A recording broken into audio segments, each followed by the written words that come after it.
And that's great. You have the floor now, Ryan. All right, thanks, Patty, and yeah, thanks Montana PTAC for hosting these meetings. Really appreciate that and all the work you guys put into promoting them and getting this great attendance. And thank you all for showing up today. My name's Ryan Patrick. I'm the Northern Rockies Contractor Liaison. A lot of changes this year, and I'll get into some of that. Debbie Wasilius is retired. We've got a new contracting team that's been put in place that we're working with.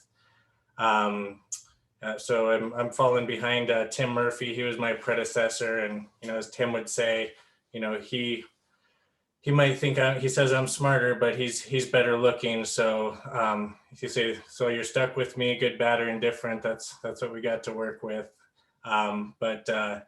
I'll jump into a presentation here and kind of go over some of these changes, and looking forward to the questions. We had a great meeting on Tuesday, and I think that was the most valuable part of the meeting was the great questions that we had. But I'll get started with this. We can show you some of those changes that I was alluding to.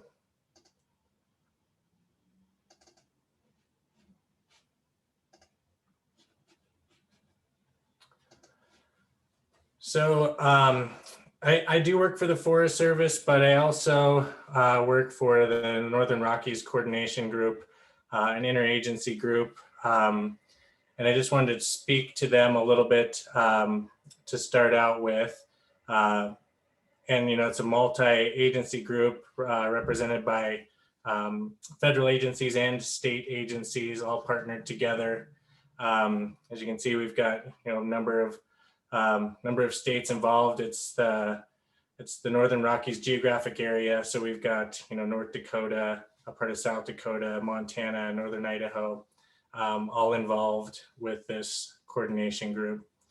The Northern Rockies Coordination Group was established to provide an interagency approach to wildland fire management and all risk support on all land ownerships within the states of Montana, North Dakota, North Idaho, and a small portion of South Dakota and Wyoming.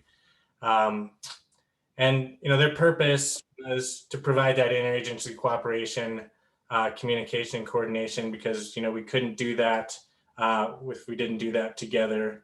And with that, I just want to say we couldn't do it without the vendors here tonight as well, providing that support. So thank you guys. It's definitely a team effort, and as we look at this Northern Rockies solicitation plan that was approved by NRCG, you'll note that there are some changes, and I'm sure some of you are aware of those. Specifically, one of those being the BLM is not doing some of the solicitations that they have done in the past. And as you can see here, right off the bat, the Type 3 caterers is one of those. The fuel tenders is one of those, as well as the gray water trucks and the potable water trucks. And so that's, the reasons for that is, they got notification from their agency's lawyer that, they were getting out of scope of their contracting warrants, and they weren't able to continue to do that with the direction that they were getting from within their agency. The Forest Service did end up taking on some of those solicitations this year through Viper, those being the gray water trucks and the potable water trucks. It worked out that this year, those two resources were up on the solicitation cycle in Viper. So the Forest Service picked those up and solicited for those resources. Another change that I want to mention is with our partner DNRC. There's been a lot of issues last year. In particular, there was issues with the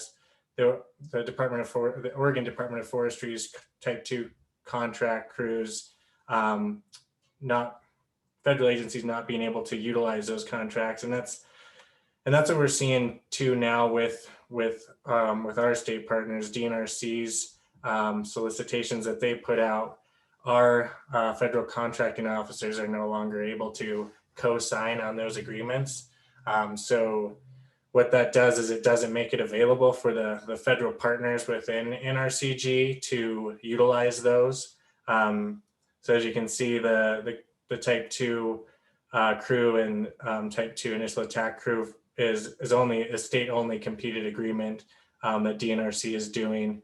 And another one DNRC has done in the past is the potable water, or not the potable water, excuse me, the toilets and the trailer mounted hand wash stations.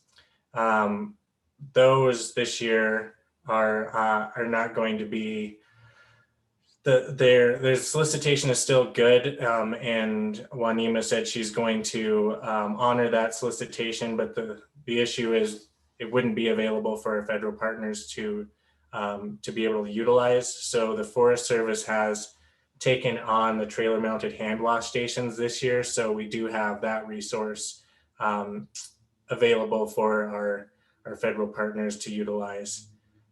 So that's some of the things I wanted to point out on the NRCG solicitation plan for this year.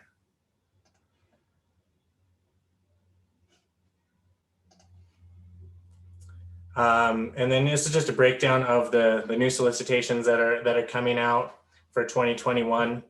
Like I said, the trailer mounted hand wash station, the heavy equipment task force is one we are hoping will get solicitation for this year. It's still up in the air. So if you are interested in the heavy equipment task force, stay on your toes, keep in touch with us. We're working through that. It's looking like it will be solicited for, but with that, it's not gonna follow this same close date as March 31st as these other solicitations are, just because it hasn't hit the streets yet, and there's still some things to be worked out with it. You know, we've got a backup plan if it doesn't get solicited for. But like I said, please just keep in touch with us, stay on your toes with that one, and we'll be in communication too with what happens with the heavy equipment task force. We've got masticators and chippers this year, and I was remiss to point out that we do have one of our team members from the contracting team, Randy Sadler, who is on the call today to help us answer some questions, and he is the contracting officer for the masticator and chippers. We've also got the miscellaneous heavy equipment, which includes road graders, skidders, feller bunchers, and then finally the gray water tenders and potable water tenders are all being solicited for this year with a close date of March 31st, with the exception of the heavy equipment task force. And then I wanted to get into the change that I talked about with our Forest Service Acquisition Group. Used to be called AQM, or Acquisition Management. They're now called Procurement and Property Services. And you know, the reason behind that, they had a few items they wanted to focus on, and the customer was one of them, streamlining their business processes, trying to reduce duplication. A big one was, it was a mandate from our USDA, who is oversees the Forest Service as an agency. Another one is just trying to provide consistency throughout the acquisition organization nationally. So all the regions are doing similar things in all the different regions. But this is just kind of a breakdown hierarchy of what that property, or that procurement and property services organization looks like.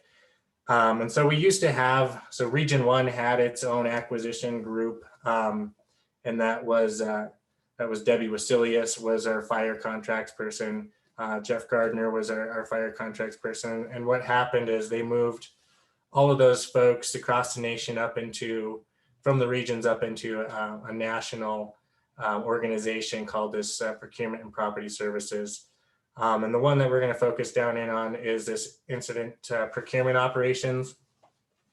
And with that, the one that focuses on the IBPAs is the equipment and service branch. And so those folks are zoned. And so they're working for multiple regions now. And like I said, there's instead of having the old two contracting officers that we had in the past, we've got a team of contracting officers that I'll point out to you here in a little bit. The other organization that I wanted to point out as well in this incident procurement operations branch is the Incident Management Support branch. And that's going to be the group that is going to be working on the EERAs and providing that service and kind of doing the legwork pre-season on, getting some of that stuff that they know we're going to be utilizing at some point in the fire season, kind of established already, so they can move quickly when we do need an EERA for a specific piece of equipment that we don't solicit for. And this is a breakdown of the equipment service branch coverage areas. So there's two zones, East Zone and a West Zone. And as you can see, East Zone, Region 1, Montana, we got North Dakota, North Idaho in this zone, as well as Region 2, Region 4, and 8 and 9 as well in our East Zone. And also within the East Zone, there are some national contracts being covered by those contracting officers representing the East Zone, and NERV, which is the National Rental Vehicle program that's also being managed by the East Zone. And so here's our contact points for the East Zone, so you can kind of get an idea of which contracting officers are going to be soliciting for which resources they have the solicitations for. And so Kim Luft is the supervisory contracting officer for the East Zone. She's handling some of those national solicitations that I was talking about earlier, the communications trailers, the crew carriers, mobile laundry units. Kim's handling those. We've got Jeff Gardner, who has been in Region 1. So some of you may be familiar with Jeff or worked with Jeff in the past. He's got our medical services and heavy equipment, miscellaneous heavy equipment, and heavy equipment with water. And Rashana Workman is going to be doing the water handling, weed wash, potable and gray water, and the trailer mounted hand wash stations. And Randy Sadler is doing our chippers, fallers, mechanic with service trucks, and the fuel tenders. So that's kind of give you an idea of the folks that will be working, the contracting officers that you'll be working with, within Region 1, but now within this larger zone. And I just wanted to point out that there are some zone meetings that are happening as well coming up. Here are the dates for those meetings, and there was one already earlier this week that I attended. They did a great job. Kim Luft was running the meeting, and she went through one contract in particular and just kind of pointed out all of the pieces of the contract and just kind of where to look for specific information and kind of more background on what some of those clauses actually mean, and kind of what they're referring to within that contract and how that might affect you. She also talked about the new process that we have this year for our solicitations, and that goes into not only just the Viper quote that you have to submit, but also the technical evaluation submittal that is going to be submitted this year.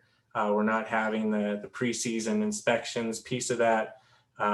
Everything is going to be coming through electronically to us to review, and that's done through this technical evaluation submittal that vendors will fill out, and the majority of them have places where you're going to submit, upload your pictures of your resource, and any other additional information and specifics to your equipment that we're going to need to look at before we can give the thumbs up that they meet the specifications by the solicitation for the contracting officer to award. And so I just wanted to there's a registration link for those meetings. After this PowerPoint, I'll navigate to kind of show you where you can find this registration link online. It's pretty simple form to fill out. Just ask a few questions as far as where you reside, company name, email, so they can contact you, and then the dates that you're going to want to attend. And just looking at this, looks like March 3rd is full. So there is the March 12th and 23rd meeting to still get into and register for.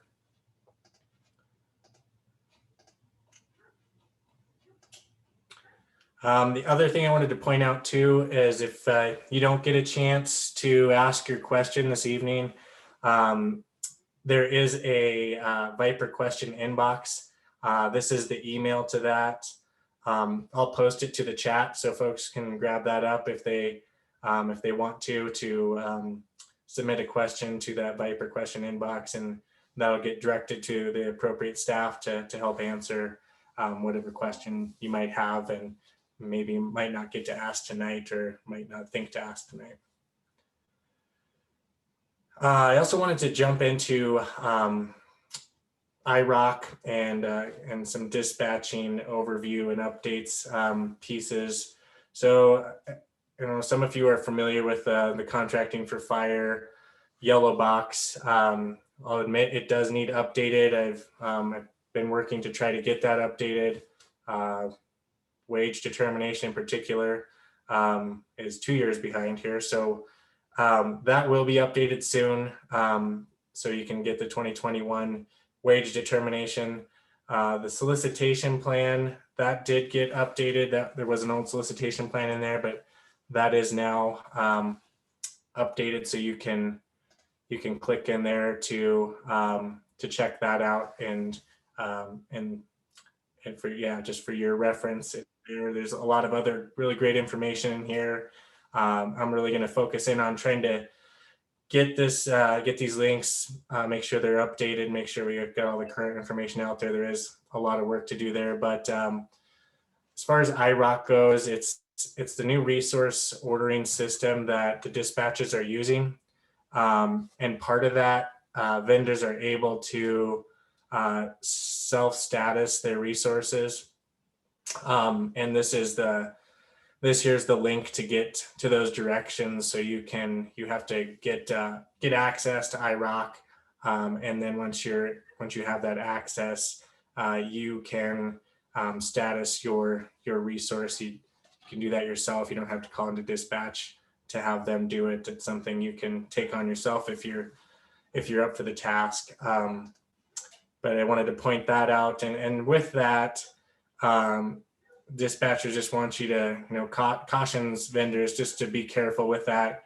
Because if you have a lot of students say that are staffing your resources and they're going back to school, just remember, if you can't staff it because you don't have the people, or you might not have the people coming up, just make sure you're getting that updated so it's showing the correct information. And same things, another example is, if you get hired on for an insurance company and you're doing work for those folks and not available to take a fire assignment, just make sure you're giving the right status within IROC.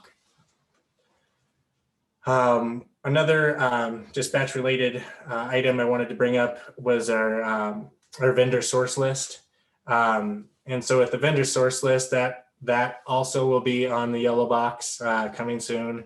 And what that is, it's another form you can go into and fill out the information for some of these resources that we don't solicit for, but do know we have a need for. So we have that information, and what it does is it allows you to kind of pick the dispatch center that you're closest to. So if there is a fire that's close to that dispatch center, and they're looking for logging trucks, they can pull up and say, okay, so-and-so's got his logging truck over here. We can call and try to get him set up on an EERA for this incident. So yeah, be on the lookout for that. It's helpful for our contracting officers. It's helpful for you to be able to communicate to us what equipment you have and want to make available as well. So that concludes my presentation, but I did want to jump into beta.sam just to kind of show you where you can go to find the registration link to those equipment service branch zone meetings that are coming up. And it'll also kind of show you, where some of these solicitations are sitting as well, if you can find those in here. Just Google beta.sam. There's going to be, the site should pop up. There's a little search bar. If you throw Viper in there, it's gonna take you not only to the solicitations, but will also take you to some links where you can get to those zone vendor engagement meetings that ESB, East Zone and West Zone, are actually putting on as well. So I guess that's something to kind of keep an eye out on, which meeting you're signing up for, because there's an East Zone and a West Zone, and they're both having those meetings.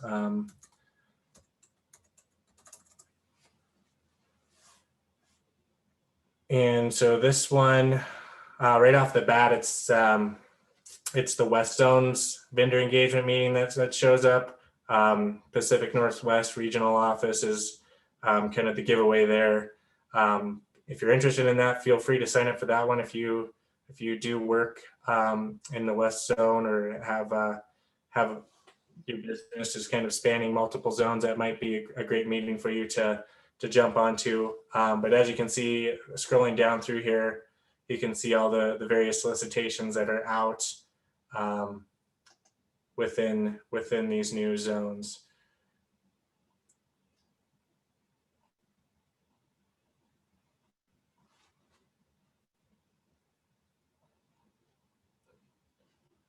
Hopefully I didn't scroll over it. Search one more.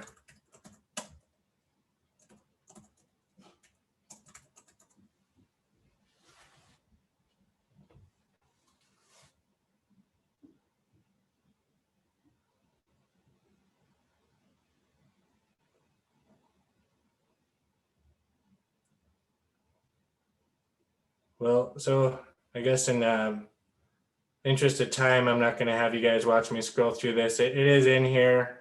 Here we are. It's a virtual fire vendor outreach sessions for regions 1, 2, 4, and 8. Click on that. It'll have some more information on the meeting, the dates. If you scroll all the way down to the bottom, you're going to get to the registration link where you can click in and fill out the form that I showed you earlier to register for those meetings. And with that, I am going to pass it back to Patty and let her take it from here. Thanks a lot, Ryan. As I mentioned earlier, I'm Patty Cox, and I'm the government contracting advisor here in Missoula. And PTAC, I just want to talk a little bit about PTAC.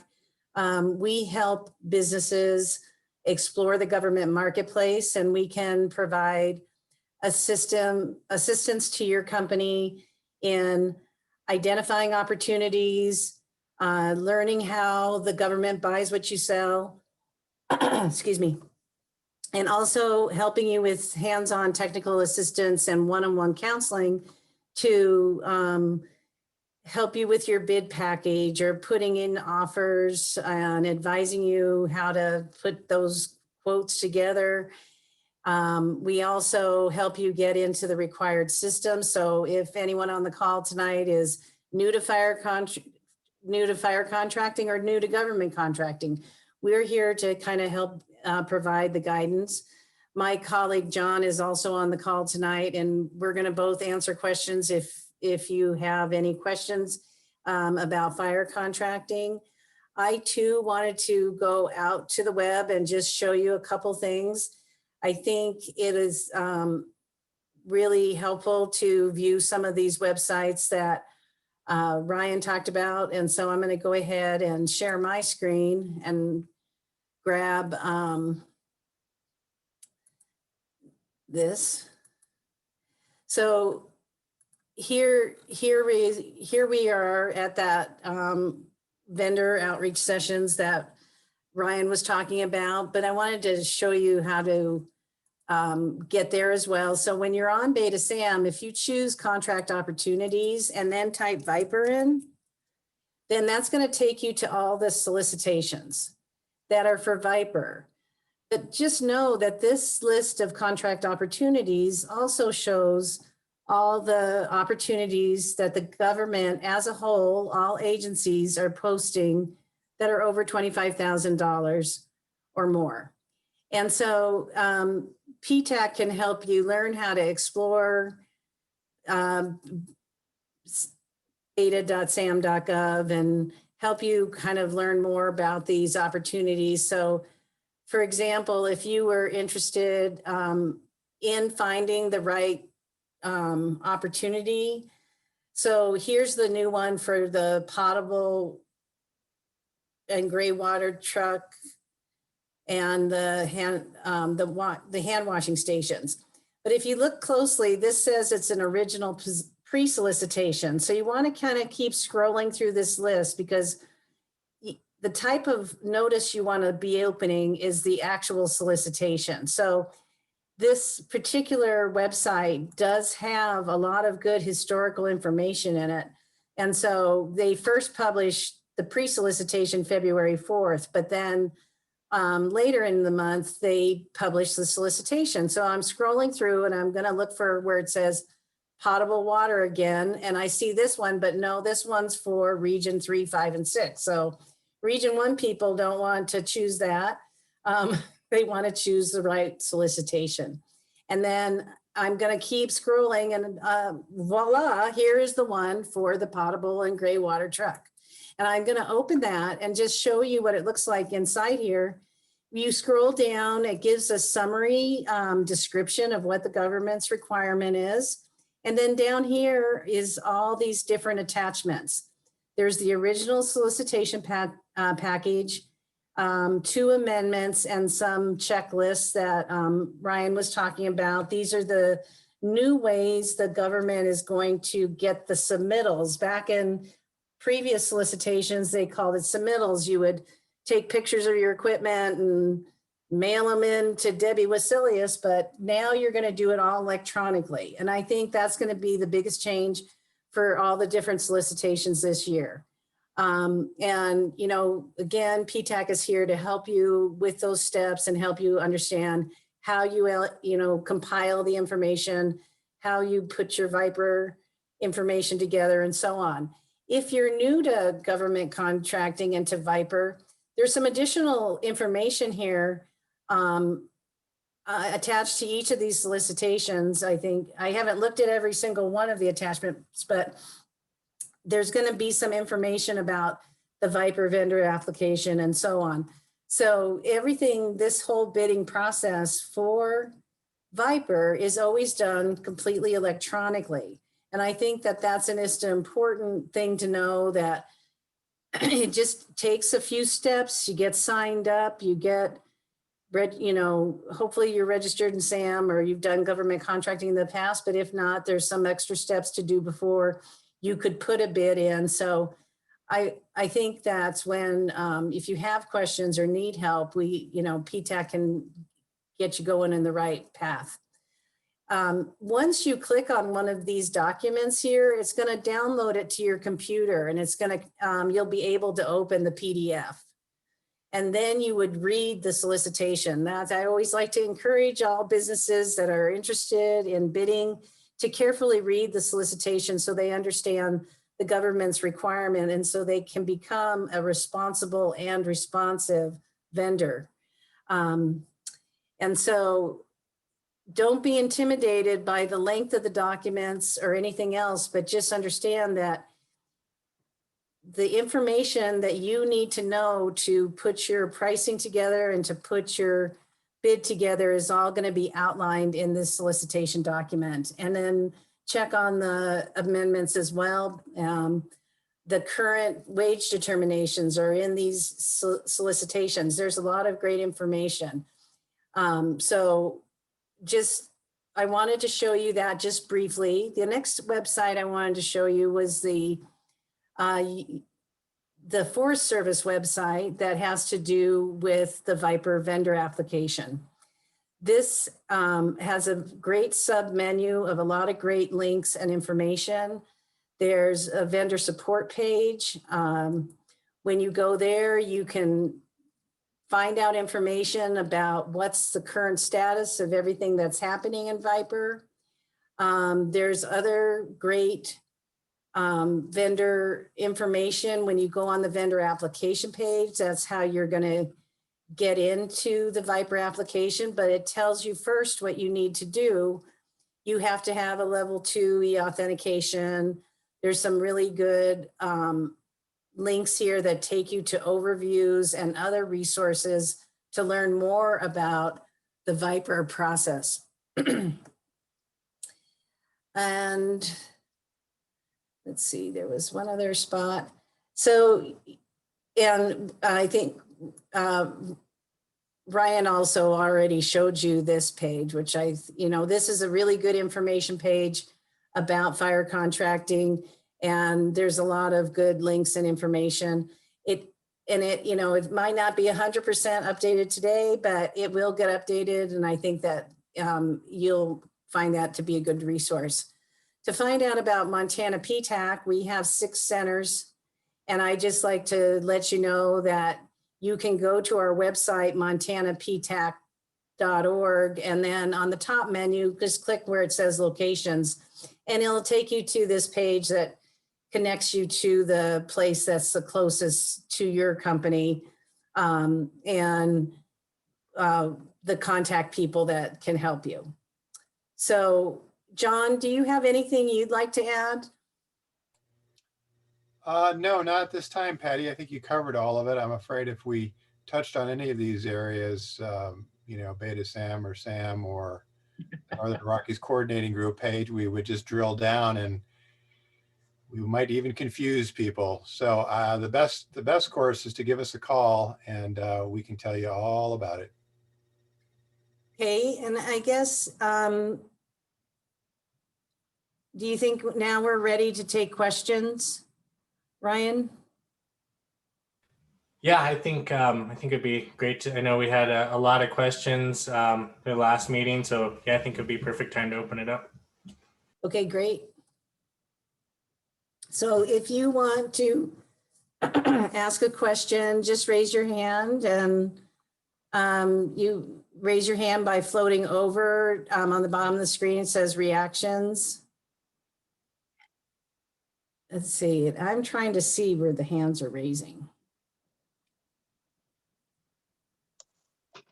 No, you don't have to be shy. You can ask your question in the chat too if you have questions. we can take them there. Just type on the bottom, you can choose chat and then type your question in there. Looks like QB Enterprises has a question. Okay. Hi, Patty. Oh, hi. It's Hi, Jack. Jackson. We have the computer and my phone going. We were having problems. But Okay. so with the EERA for the fuel tenders, are we gonna submit it just like we would a normal contract and submit it to you? And then whoever needs us would go through that list and find us? Or is an EERA, if I remember right, I think I have our skid steer and dump truck on an EERA. I'm just wondering where our region goes for the EERA or how that's going to work. Good question. This is Ryan. I just wanted to say, so the EERA, the Emergency Equipment Rental Agreement, those are incident only agreements. So the best course of action for you in like the fuel tenders, the type 3 caterers, any other resource that we're not soliciting for is to get on that vendor source list that's going to be posted to that Contracting for Fire yellow box. You'll be able to put in your resource information, contact information. And so when there is the need, a contracting officer will be able to get in touch with you to do that agreement, negotiate the price, and get you going. Okay, I appreciate that, Ryan. And then will you ever be doing a solicitation again for fuel tenders, or is that still up in the air? So the cycle for the fuel tenders in Viper, they did those last year. So it's on a 3-year cycle. So we've got 2 more years before that comes back up on the Viper solicitation cycle. And I guess from where I'm sitting, I would think that yes, we would be soliciting for those. All righty, so we never had Viper, we were BLM, so we wouldn't be signed up in Viper, right, Patty? We never did that. Correct. You will have to sign up, it sounds like, at some point to be able to bid on the future Viper contract for fuel tender. But for right now, you don't need to be signed up for Viper to be on an EERA. You will eventually, when the site is active on the yellow box, you'll fill out a web form that describes your company information and your equipment information, and that will then be added to a vendor resource list. And that's going to be from that Northern Rockies coordinating group website. It's just, they're updating the memo there now, and I think it's still going to be run that same way, right, with the web form like they did last year? That's correct. Okay. Yeah, and it's not hard to fill out or anything, and I can show that to you when we meet, okay? All righty, thank you, Patty. Thank you, Ryan. Thanks, Welcome. Jackson. I think Ashley has a question. Ashley? I think that he pretty much covered it with the emergency resource list. On that part, I just wanted to make sure that we could still do this for Big Sky Rental, and we send out a whole bunch of equipment to the fire. Is there any way that you can go to different regions, say not just region 1 being on the emergency resource list? Like, can we go out of state? Or is it just specifically for this area? So the vendor resource list that we're posting to the Northern Rockies, Contracting for Fire, would be just for the Northern Rockies. Yeah, you would have to reach out to those other GACs to see what their process is to get your equipment on their list and available for them to know what you have. I appreciate it. Thank you. I think also it's worth mentioning that equipment resource list doesn't include every type of equipment on the planet. If it's already a 3-year incident BPA, the Viper contract for, let's say, an excavator or something like that, they don't usually put those on the resource list. At least that's been the practice in the past. It might be getting tweaked a little bit. I know they're going to add some of the equipment that is for, like the type 3 caterers, people like that, and the fuel tender that aren't in a BPA right now. But there is kind of like some basic equipment that they want on that list. Thank you. That's a good point, Patty. Thanks for bringing that up. We do have kind of a listing of the equipment that we know we do need and we want people to fill out for. But if it is equipment that we already are soliciting for, we don't necessarily want that equipment. And if it's like commercial items that we can have our purchasers go out and easily buy something that's kind of out in the market, pretty easily attainable.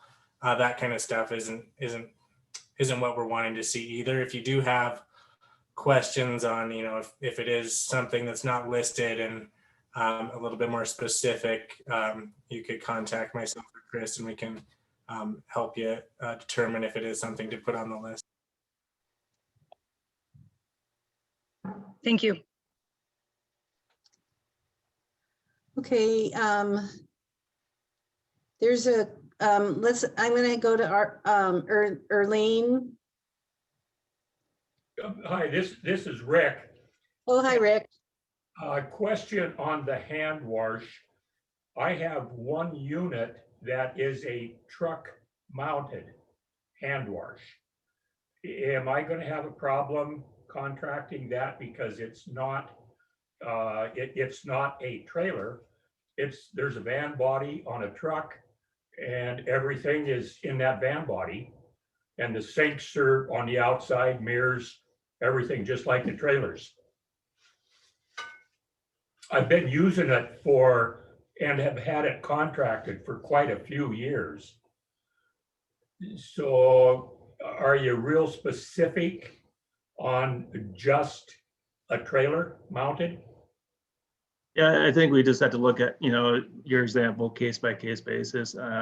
My opinion is, as long as it still meets the technical spec, I'm personally not too hung up on if it's on a trailer or as you described. But like I say, you and I will just have to chat about that one, the specifics of that one, just make sure there's not something that might get us into hot water with it. But so yeah, I think I'm already got you on my list for the potable water questions, so we'll tackle that one as well. Okay, great, thank you. Okay, Dwayne Turk. Yeah, can you hear me now? Yes. Okay, this I think would be appropriate for Ryan, if he is still there. Ryan, I have an MOU among other things, but I've had it for like 20 years. I have never had a problem with an overhead team rejecting the credentials produced by my business. Now, with this east and west zoning issue, is that going to be a problem going forward for red carding and such as that? No, Dwayne, the contracting group has changed, but the standards for training are still the NRCG standards. And so that doesn't have any effect on the training that you're providing and verifying folks have. Okay, that answers my question. Thank you for your time. Thanks, Dwayne. I don't want to miss this question that's in the chat. Badlands Security Group says, are there any security requirements that are resourced out? So do you guys ever get any help from security services on wildland fire? I think is what he's asking. Yes, that's correct. We're licensed in all the states for Region 1, and we're new to the PTAC system, and we're just trying to see where we can help. It's a good question. might defer to Chris to see if he's had any experience with that. I guess, and from what I've seen, we've had agency personnel for our security, but I'll turn it over to Chris.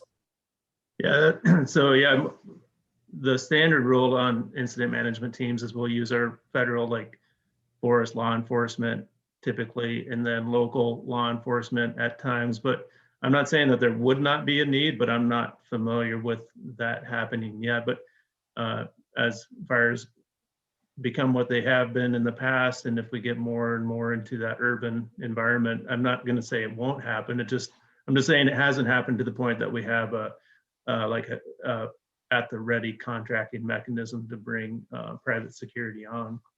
Right, okay.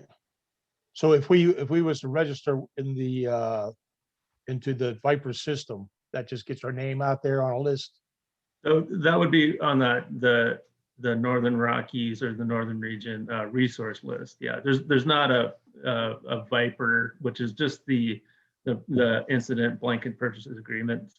There's Okay. no pre-award for that, but I wouldn't say no to you. Like, you could go through that resource list and list it as there is a selection for other resource. So there's going to be like the ones that Northern Rockies is keyed in on, and then just describe what you have in the other, and we'll see what happens.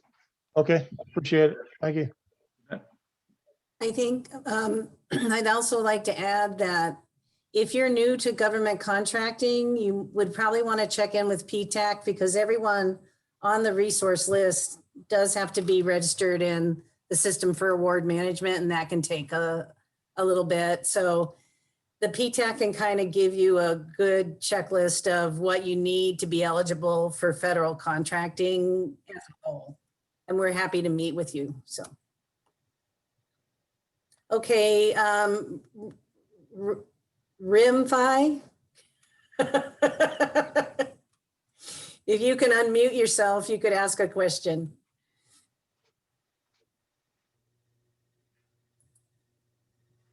Can't hear you. Yeah, now can you hear me? Yes. Okay, my question is about the minimum wage for our employees this summer. Do you know what the minimum wage will be? So there is a wage determination included in the Viper solicitations. Or Ryan, was that updated? Are you familiar? It's been asked. It's not on the fire contracting for fire website, but it's been asked to be updated on that website. So hopefully here within the next couple of days, you'll see that new 2021 wage determination. Hey Ryan, this is Randy with the contracting side of things. And all of the solicitations that are out have the wage determination in there, and there is the minimum wage in there. I think it's like 1068 or something like that. I'm just shooting off of memory, but it is included in all of the solicitations that are posted. You'll see the new wage determination in there. Biden was talking about a $15 an hour minimum wage for contractors. And that is not effective yet. So the wage determination that's in the solicitation will be what you'll base your quoting and your pricing on. If that changes, then we would deal with that separately. But right now, that's the wage determination that's effective and will be incorporated into the contracts unless something changes. If something changes, Okay. Obviously, we would have another discussion. But the wage determination that's in the solicitation is what you should base your quote on. Okay, thank you. Thanks, Randy. It's $10.95 an hour. It's still the last executive order wage determination for minimum wage. But then there's also some fringe that you have to include in that, so.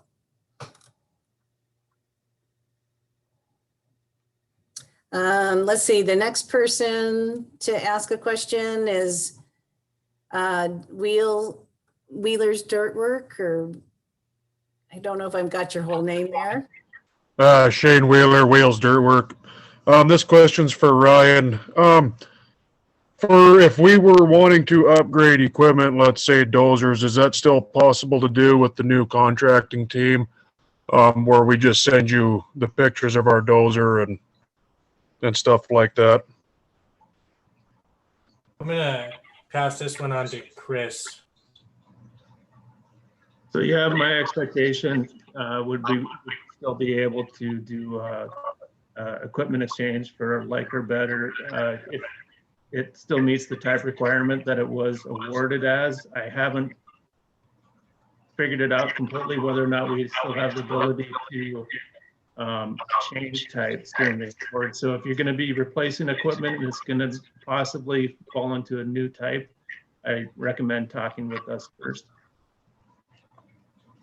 Okay, no, I planned on staying within the same weight and horsepower and stuff. I was just wondering. I didn't want us to go ahead and purchase something that won't be able to get used for 2 or 3 years, basically. So. Okay, understood. Yeah, that's still my expectation. We'd still be able to make that happen. Okay, thank you. This is Randy. Yeah, during the rollover period, during the rollover modifications, you can still swap out equipment. You just have to provide the information, and then that'll be checked with the technical team to make sure that it meets the specs. But yeah, nothing has changed on that. But you should do it during the rollover modification time if you can, as opposed to during the fire season. And that ends at the end of March, correct? Yeah, I think the rollovers end at March 15th, but it's the solicitations that end on March 31st. Okay. All right, thank you.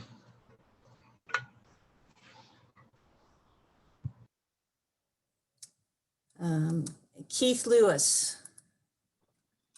Yes, can you hear me okay? Yes, Keith, thank you. Yes, thank you for having this informative meeting. This is great. My question is, I'm a temp provider. We do base camp logistics. My company is Evergreen Resource, and we've done provided a lot for Northern Idaho and well into Montana in the past as well. We used to have a Viper contract with Debbie, and then it went to BLM, and then so looks like it's in flux this year. So is at the conclusion of this meeting, is there somebody that I need to contact for how that's going to be determined? What resource did you say you had, Keith? We provide tents and for mobile offices, the Western Shelter, octagonal yurts. We do fully climate control them. We have whisper watt generators, provide power generation for the camp as well. Yeah, the tents, from my knowledge, are still up in the air. I'll try to chase that down for you and see who a good contact point for that is. But at this point, I would say that vendor source list is going to be a place to get your information in there. But let me chase that down for you further. Okay, sure. In the past, if we weren't on the BLM contractor, or they would go with the buying team as well. I don't know if that's going to be commercial invoicing, but can I follow up in the next few weeks or something with someone?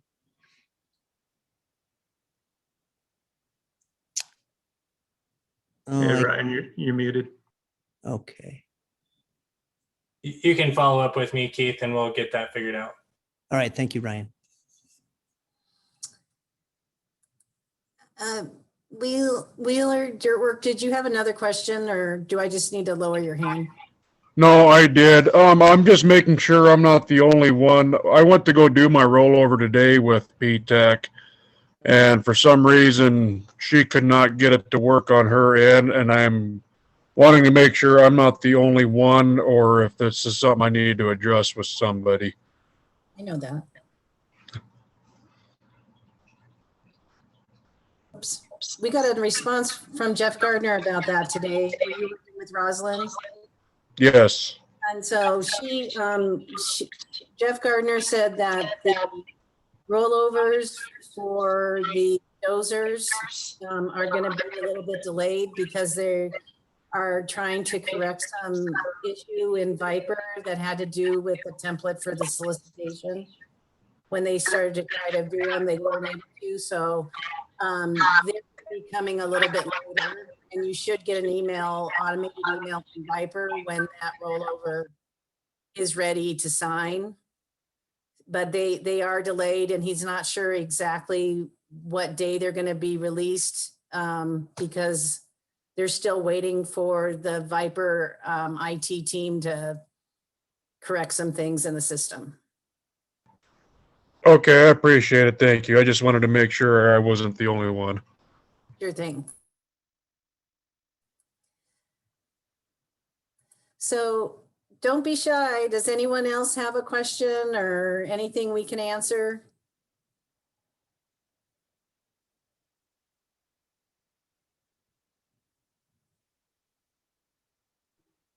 Hey Patty, this is Randy again with the contracting side of things. I just need to correct something I mentioned before. And you're right that that one rollover mod hasn't been issued out yet, but all of the other ones there are closing March 31st, not March 15th.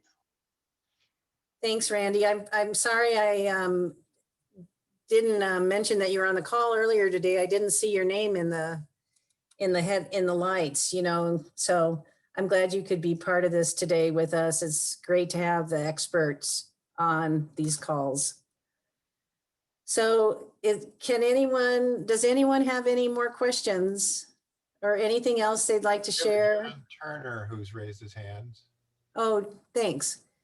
John Turner. Yes, John Turner from Missoula Car and Truck. We rent vehicles. We weren't allowed to participate in the NERV process for federal rental vehicles, but last year we were called and were allowed to do EERAs. Just wondering if that's going to be the same process, because we're again not in the NERV system for the federal stuff. So do you know if that's still going to be available for us? Yeah, John, if they run out of NERV vehicles and they need those resources, that would be the process, would be the emergency equipment rental agreement, the EERA process. Do you have any idea how we could get involved in the NERV process, or is that just something because we can't do it nationally, we're just out of the loop? Kim Luft is the contracting officer, and the NERV program is within the East Zone, so she would be a good contact to ask about what that looks like for the future. And I can get you her contact information if you like. Sure, that'd be terrific.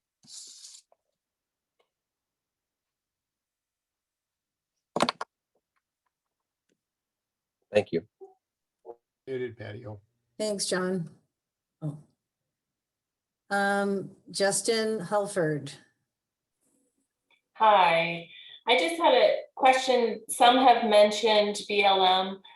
We have a contract for other equipment, but is there any other place that we should have the equipment listed, or once we're listed with like the NRCG, does that cover everything?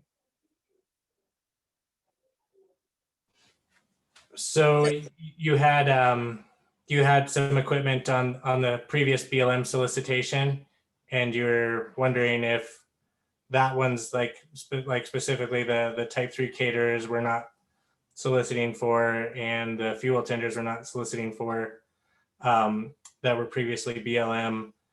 So if you do have those resources, the NRCG fire contracting yellow box, where you'll see the vendor source list, that would be the place to get that information in. So so what that does is you're able to fill in your closest dispatch center, and so that information is available when the need arises for that equipment, for contracting officers to establish EERAs with folks that have that resource.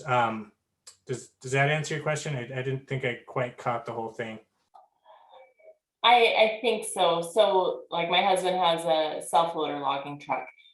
As long as it's listed with, is it the EERA, then that's just the one place. We don't need to list it anywhere else. Yep. So if he has a logging truck, he would fill that form out, the vendor source list. He doesn't for the northern region of Northern Rockies geographic area, all the dispatch centers are going to have access to that information to be able to pull that up and grab it up and get an ERA established once the need is there. So if you're wanting to try to do work outside of the Northern Rockies, then you need to get in touch with some of the other GACs to see what their process is and how to find somebody to, I guess, get your information to, or know that they have your information to do work outside of the Northern Rockies. Okay, thank you.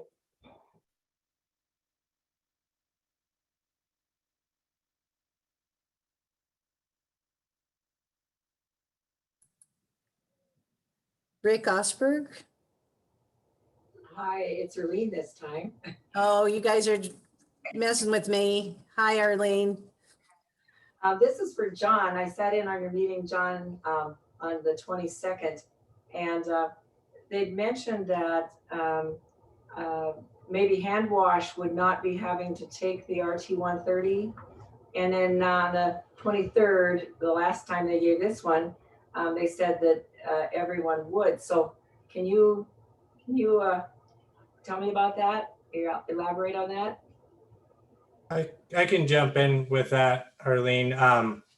So with RT-130, the fire refresher, I did say at the last meeting we were going to have that was required, but looking at it further, there's an easy way to look at it would be if you're going to be staying in fire camp or going to the fire line, then RT-130 would be required.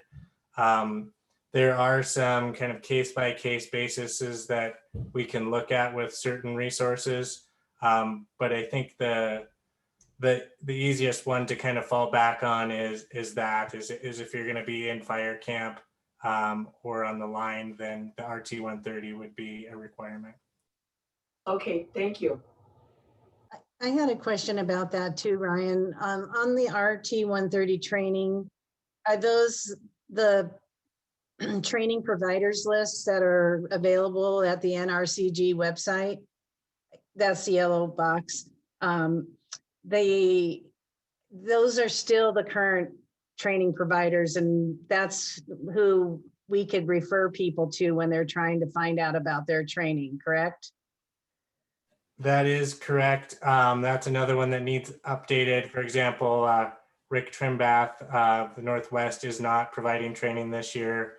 So he's still listed, but he's not doing it this year due to COVID. And then there's a few other changes as far as what those providers are offering, whether it's work capacity test, training, or other services. So there's a few changes from their annual operating plans that need to be incorporated in there, but it is a good list for the most part. The folks that are listed in there would be able to help people out with their training. I also had a client ask if the trainings are going to be offered virtually at all. I know that they can't do the walk tests virtually, but is there any aspects of this that you know of, or do they just need to check with those people on the list and then find out for what kind of services are offered? That would be the best way to find out, is to check specifically with how those training providers are going to be offering their courses. Just depending on their location, they're going to have different guidelines that they're going to have to follow for COVID, and then their personal preference on how they're going to make those business decisions on how to offer those courses. There is, I know of some that are doing a virtual aspect of their training, but like you said, like the shelter deployment isn't something that can be done virtually. So there's a portion of it that's going to have to be sorted out as far as how they manage that piece. Great, thank you so much. I think the next one I see is Dylan Hart. Yeah, Patty, this is a question that probably Ryan might be able to answer. I was just curious if he had heard where we're headed with the helicopter command center along with the weed wash. We've put some inquiries in January, but we haven't heard back on a rollovers. I am not too sure on the rollovers for the command trailers. The weed wash, that is still with the Park Service. So I'd have to check to see what they're doing and where they're at with the weed wash. So I'll have to follow up with you, Dylan. Okay, I appreciate that. I'll drop you an email. Thank you.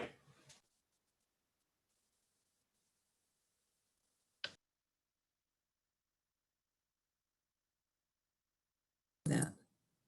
Are there any other questions? Oh, Keith Lewis.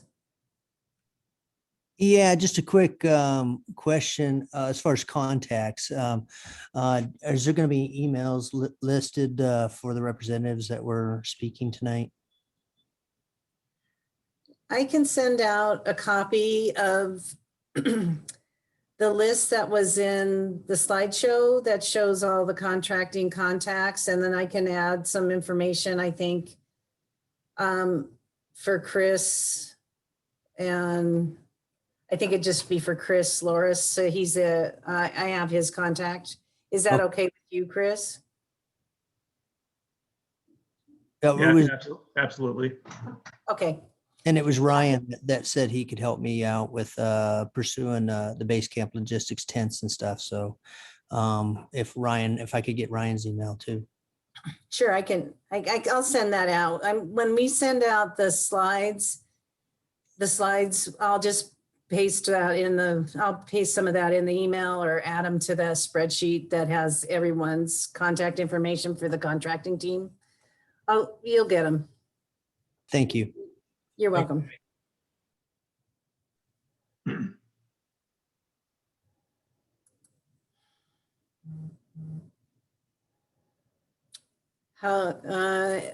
Any more inquisitive minds want to know? We have some questions in the chat box that Patrick or Ryan and other people are answering. There's one about who's the contact for portable toilets and hand wash stations. And then there's one about who do you contact if you're interested in obtaining a training MOU? So the contact for, I guess, portable toilets and hand wash stations. So the trailer mounted hand wash stations has its Viper solicitation. The portable toilets, vendors, if they have portable toilets and they want to be able to make those available or communicate that they are available for incident use, the vendor source list is a place to put that information. DNRC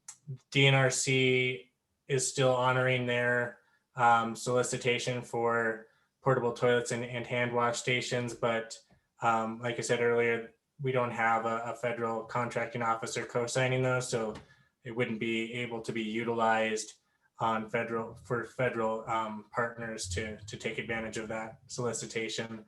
And so the contact for being an MOU training provider would be me, would be the contact for that. Get a hold of me for that.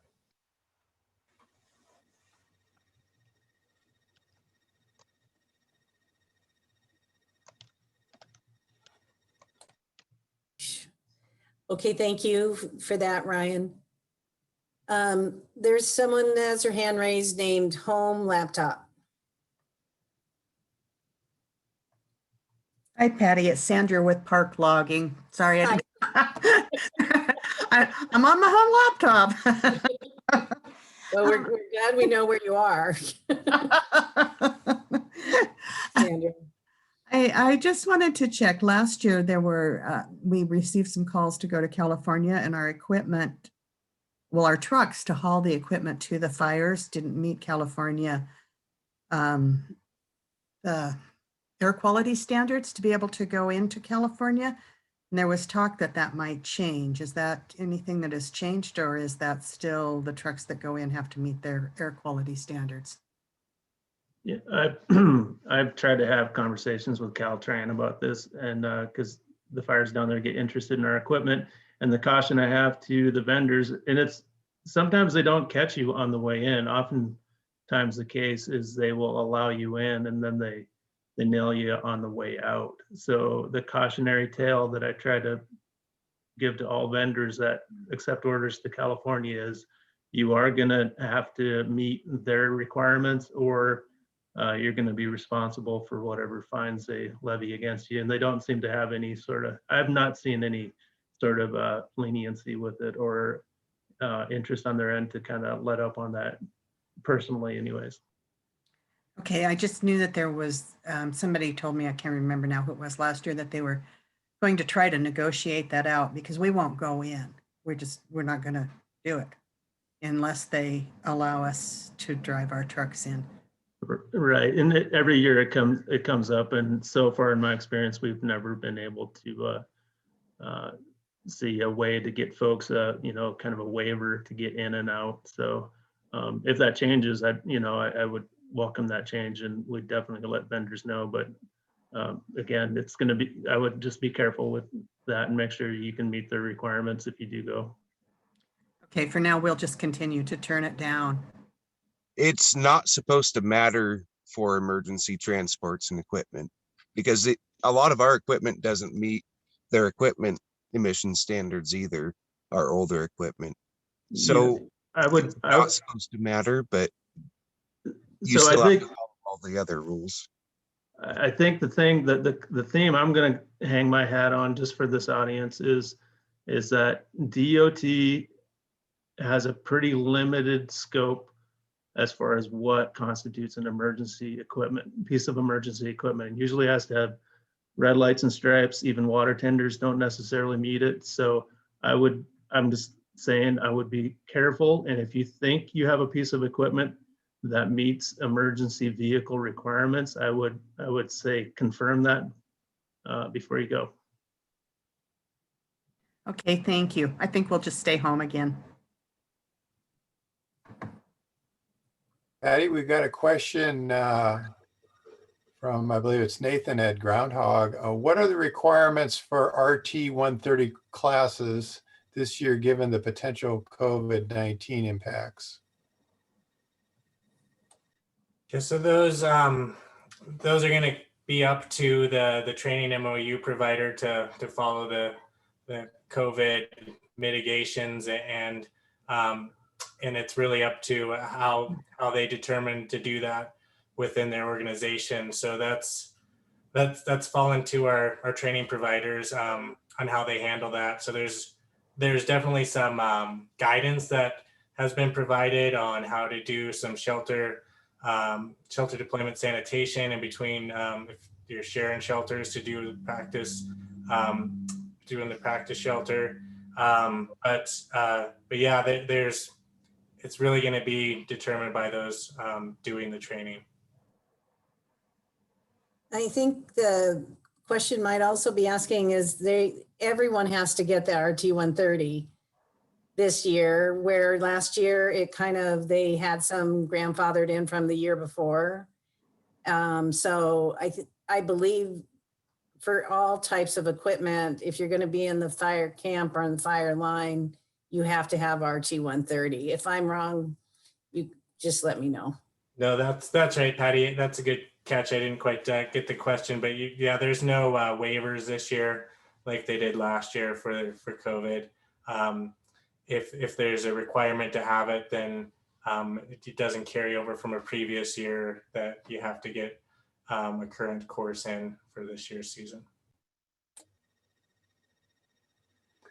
We have another question in the chat, and I think it's been answered. Is Kim Luff the contact for comm units and helicopter support units? And Randall's already answered that. Yes, that is Kim Luff.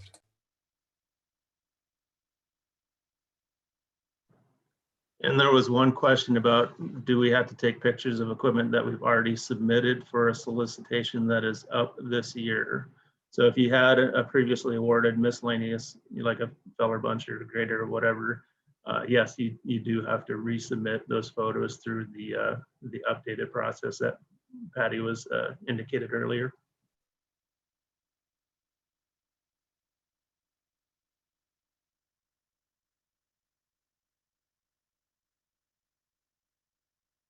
So another question on GACs or GACs. It's GACC, Geographic Area Coordination Center. So the GAC, GACC. And I would say that the new requirements for the sending in your technical submittals, they're really well outlined in the solicitation, and there's lots of extra resources posted at the Beta Sam site too. The checklists and things, and you know, if you're not sure exactly how to put all that together, if you've been used to using a paper method for your submittals, you can check in with the PTAC near you, and we'll help you with those steps too, just to help get oriented to that. And there's also a YouTube video out on the the forestry website, the US Forest Service website. And I'll put that link in my communication to you guys, so that if you want to watch the YouTube video, you would have a way to get kind of a good education on how that works.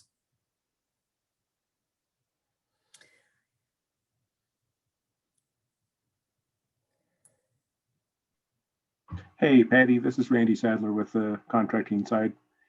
Just one thing on those checklists. The video shows an example from the miscellaneous heavy solicitation, and there's the last page in there is a certification where Ivory Car goes through how to sign that document. But I'm getting a lot of questions on other resources where they don't see that last page with the signature, and that's fine. That signature page is only specific to the, I think, just the miscellaneous heavy solicitation. The other ones that don't have that signature page, don't worry about it. Oh, that's helpful. Thanks, Randy.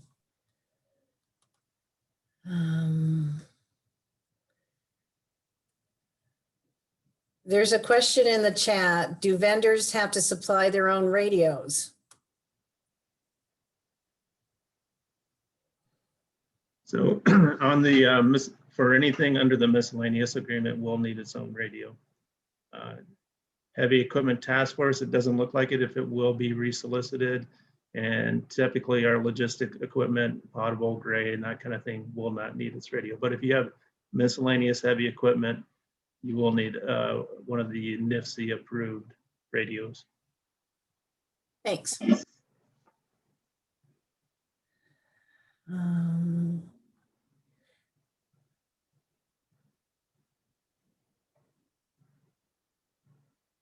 Nathan has another question. Oh, but we'll probably have to get back to you. I'm pretty sure if you're on the communications unit and it's on the fire, you have to have the RT-130, Nathan, but I can probably answer that question and get back to you on that. I'll just research it, because I think some of the COVID things that were done last year were they're not in effect this year. So it's kind of like a regular year when it comes to anything that might have been a restriction or a carryover. So yeah, but I'll just double check and make sure.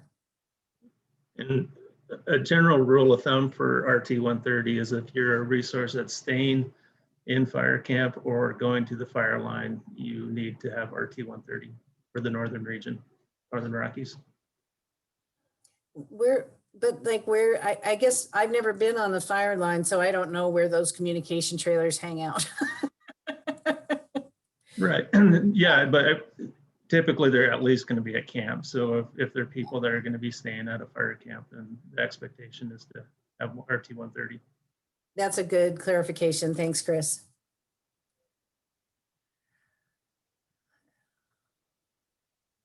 Any other questions?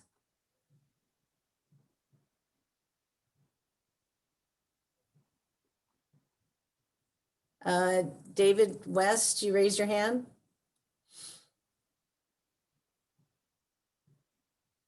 Yeah, can you hear me? Yes, thanks, David. Okay, I just had a question about processors and feller bunchers.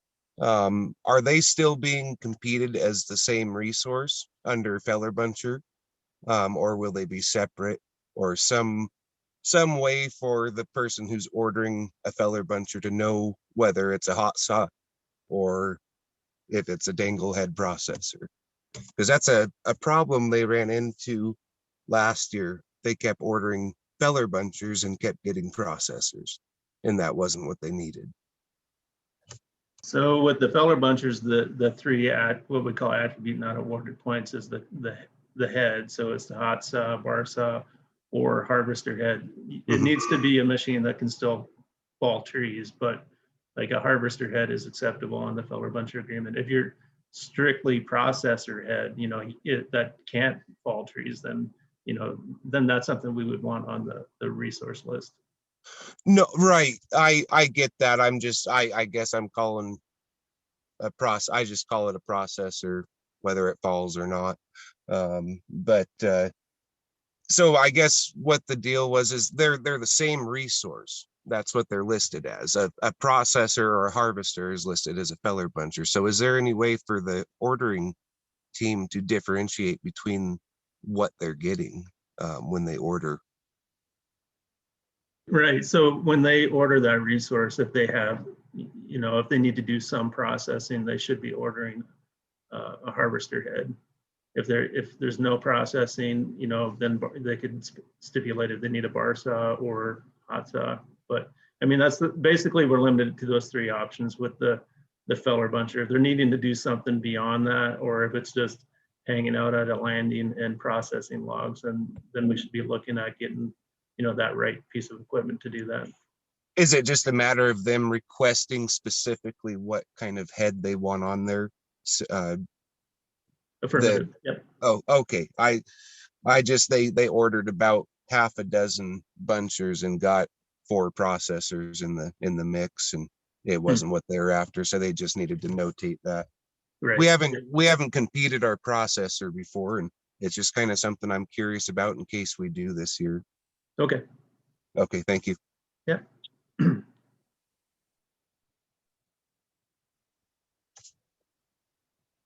right, are there any other questions? Inquiring minds want to know. Yeah, here's one. It says, is it safe to assume if a prior in-time EERA is accepted at a certain rate, that the same rate should at least apply for a later in time EERA?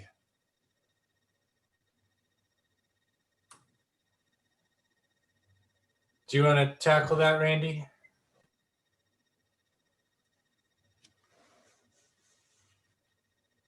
Sure, I'll do my best. So as Ryan pointed out earlier, an emergency equipment rental agreement is incident specific. So it's specific only to that one incident at that one slice in time. So I can't tell you that you do it one time, you go out another year later, you're going to get another contracting officer who's going to, issue a new EERA for a new incident and a new slice of time.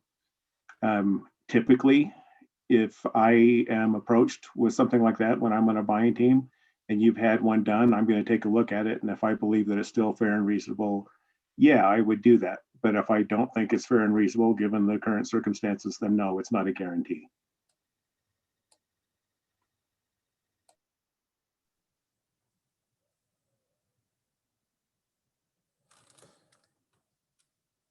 Thanks for that, Randy. David West. Yeah, another question. I must have missed the east and west zones. What's the deal with that? I'm not familiar with that. So our previous AQM or acquisition management group was a Region 1 organization, or they were regional organizations throughout the Forest Service. What's happened now is those organizations, all the contracting officers that were region specific, have moved into this new property and procurement services, or procurement and property services organization that's now a national organization. And so with that, there's different branches depending on the type of acquisition work being done. And so now all the IBPAs have fallen to a branch called the Equipment Service Branch. And they're split out into two zones. We've got an east zone and a west zone.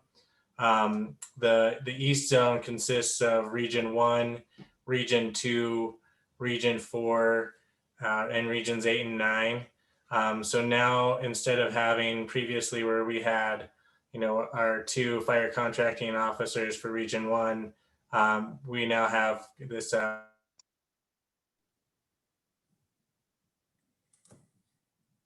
Okay, yeah, that answers my question. I heard something else about it, and that fits right there with it. Okay. Thank you.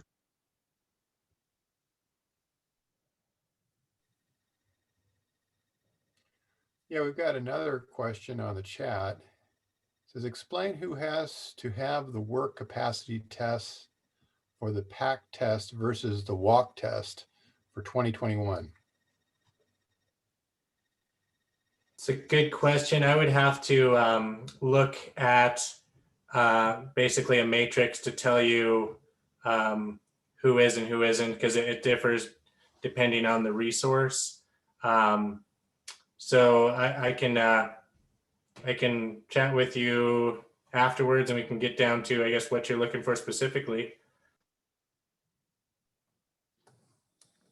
And I'll wing it and try to cover a few. I'll try to get some of them. So line qualified, in other words, firefighter qualified folks on engines, and are the professional fallers. They all need to have the arduous 3-mile pack test, 45 pounds, 45 minutes.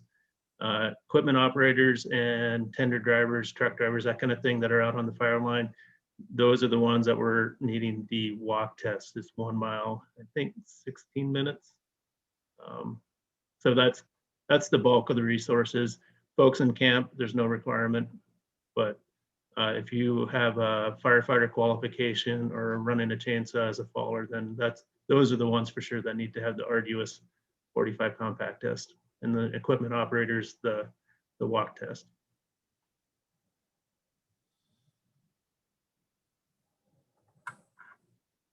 Great.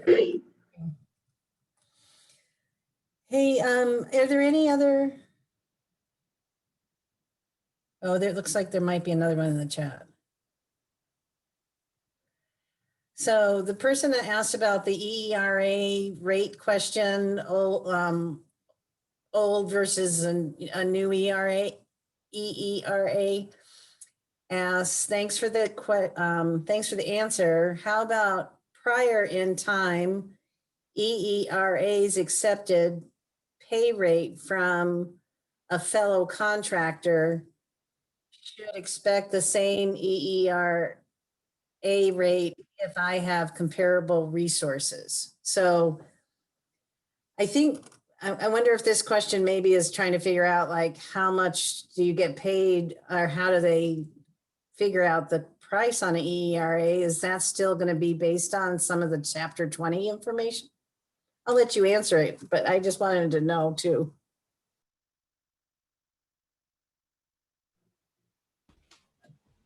Yeah, I guess I'll try this one, and then Randy, if you want to back me up.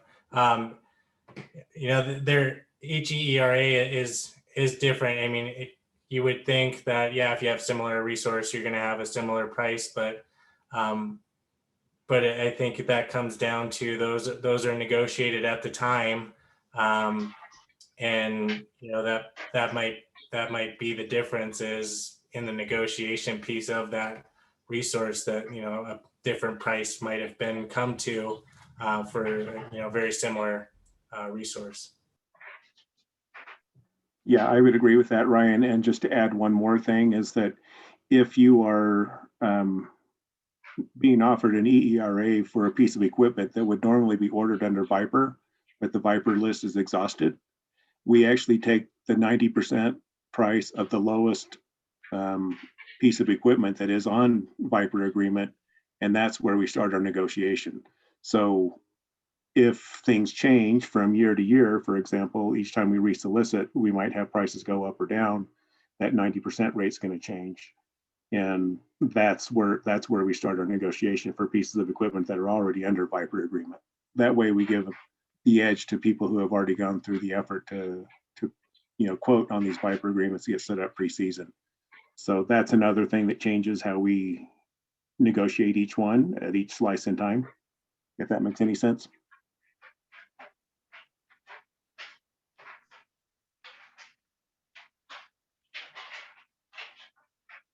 Yeah, there's a follow-up to that on EERAs. It says, if you have a Viper agreement, you be tapped with a EERA then? I'm not sure what that means exactly. Yeah, I'm not sure either, but the thing to remember is that Viper is after we've used our own resources, Viper is typically the first place we go after that. And if those resources are depleted, then we go to open market and to EERA. So if you have a piece of equipment that is already under Viper agreement, you're not going to do any ERA for that one. You would be ordered up under Viper. I think that's the question, if that answers it.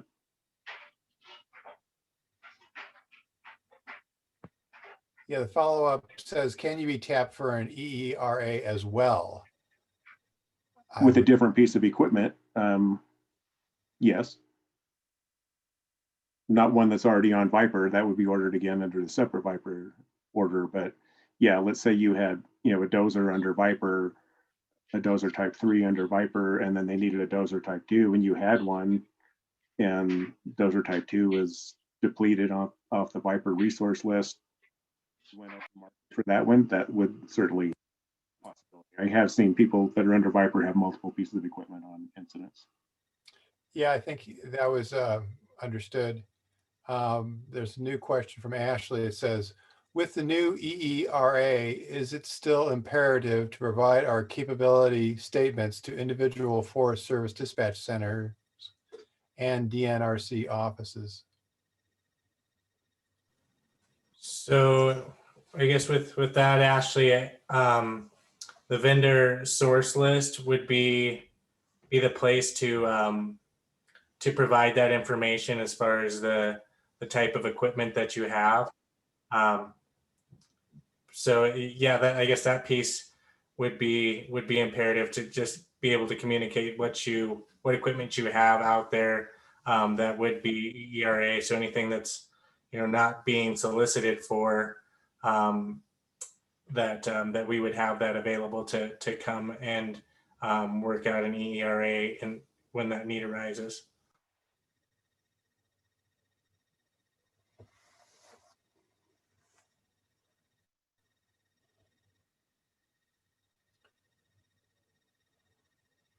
Patty, are you saying Moto G? Moto G Power. Hi, can you hear me? Yes. All righty. My question is, hi, I'm Quentin with Longshot Incorporated, and we have a Type 2 potable truck. And you guys won't be doing any pre-award inspections, but will you be doing any post-award inspections? And will the whole dispatch procedure be the same coming up? We will be. Go ahead, Ryan. I was going to say we will be doing the inspections after award, and as far as I know, the dispatching protocol is going to remain the same.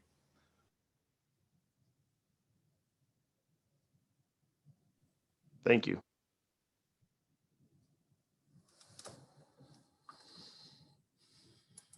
John, you want to do the ones in the chat? And Sure, I'll then, do one. Sure, there's one right here. It says, do the dispatch centers have some type of 911 type taping to show all the calls and in what order?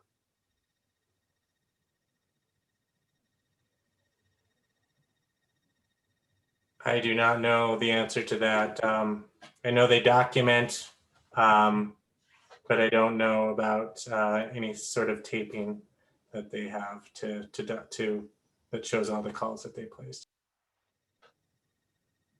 But no, yeah, all orders are, they do have a tracking mechanism or system to document the orders. So I guess depending on what that question is getting at, if you had a question about how something got ordered, the typical process then is we would say you'd have to go through a FOIA to, if the question is getting at, was there, I guess I'd need to know more about what that question is trying to get to.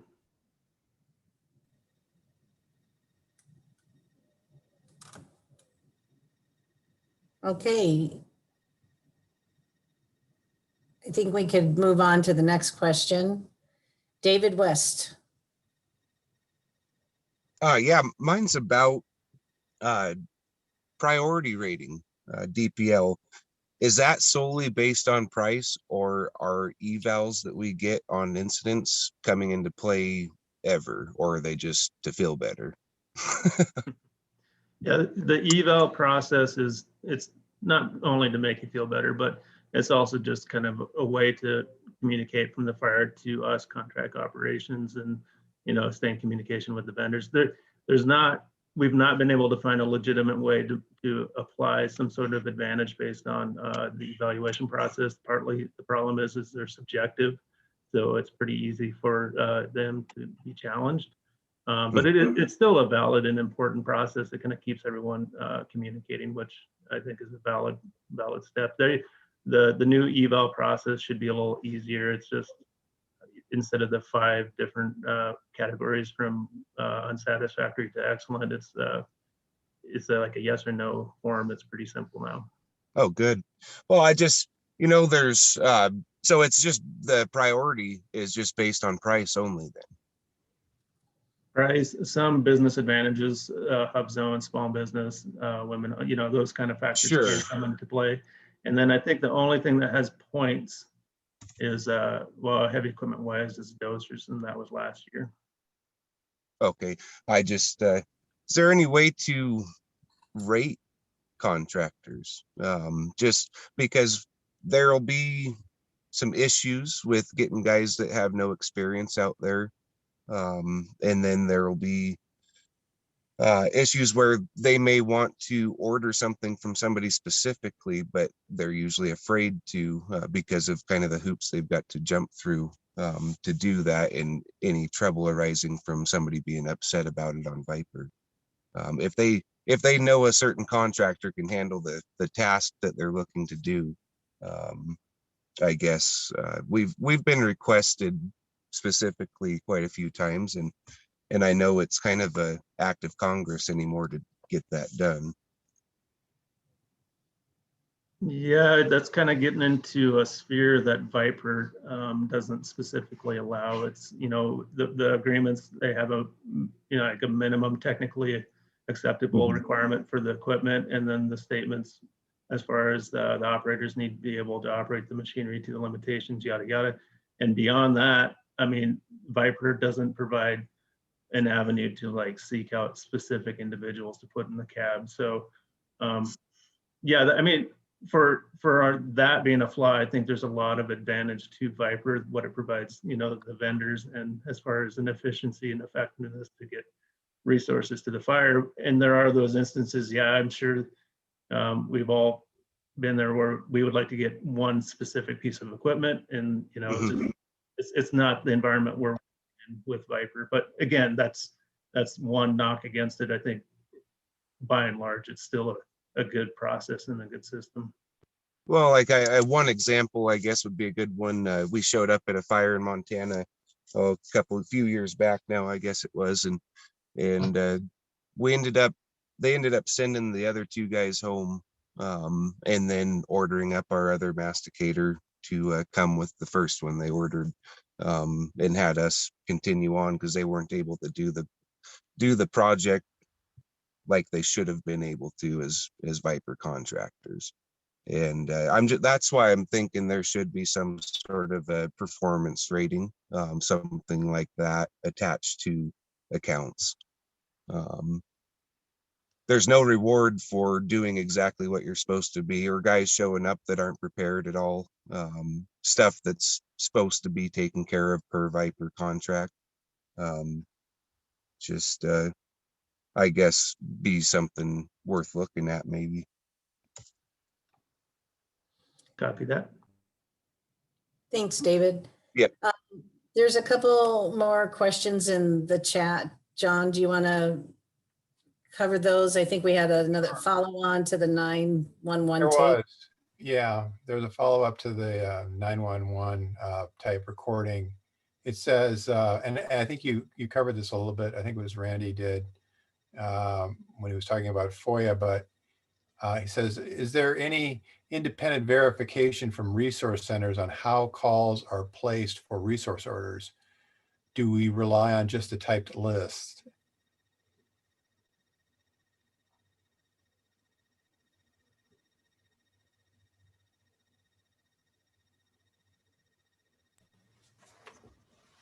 Yeah, I guess it's from my understanding of dispatch, I don't know of any independent type verification. It's in the zone call. It was interesting because Kim was running through, all of the different clauses and in the contract, and at one point she got to the piece of dispatch priority list and in the contract, and it kind of talked about, the dispatch is going to do their best to follow the dispatch priority list, but sometimes orders don't go through that dispatch priority list for certain reasons, and it really says that happens, and it we're going to try our best to follow that, but sometimes it doesn't happen. So I guess I don't know exactly if there's an issue then, or if there was an issue.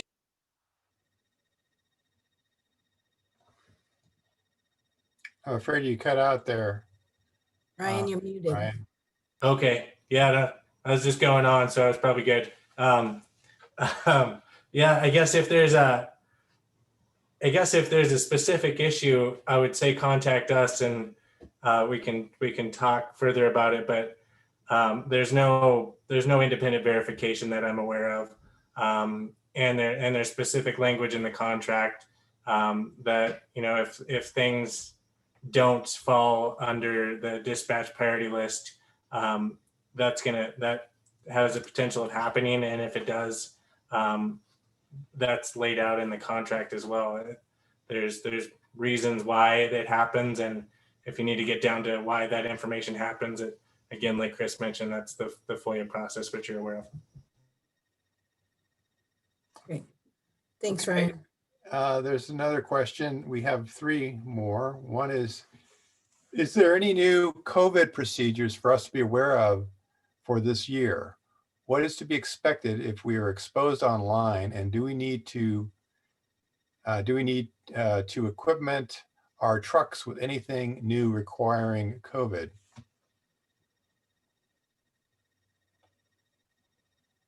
Good question. I think we're all wondering what's going to happen with COVID. I know we had some processes in place with virtual demo, virtual check-in.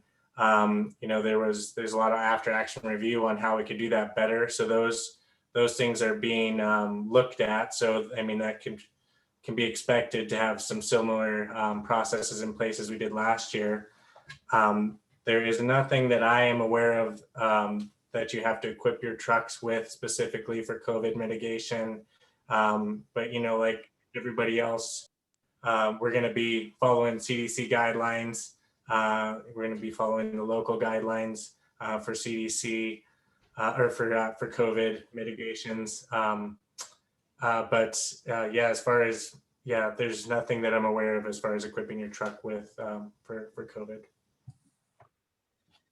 I think you answered the next question about an update to COVID plans for various regions from 20 to 21. That was from Grady. You can chime in, Grady, if you think that hasn't been covered.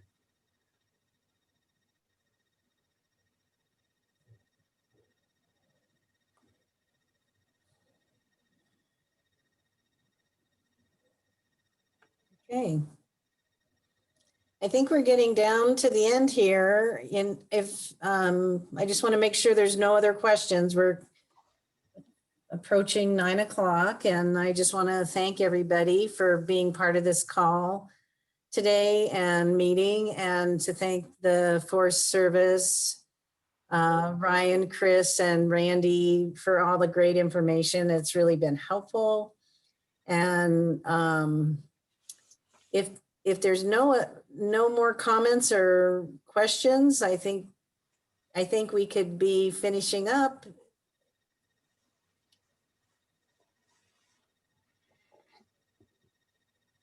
Okay, well, this is when you applaud. Everybody turn on their cameras and do the Brady Bunch wave. You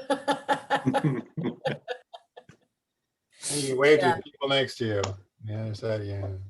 All right. On what view you have on. Thanks, Patty, for hosting this and making it making it work, and appreciate getting all the people here. Thanks, everybody. Yep, thank you.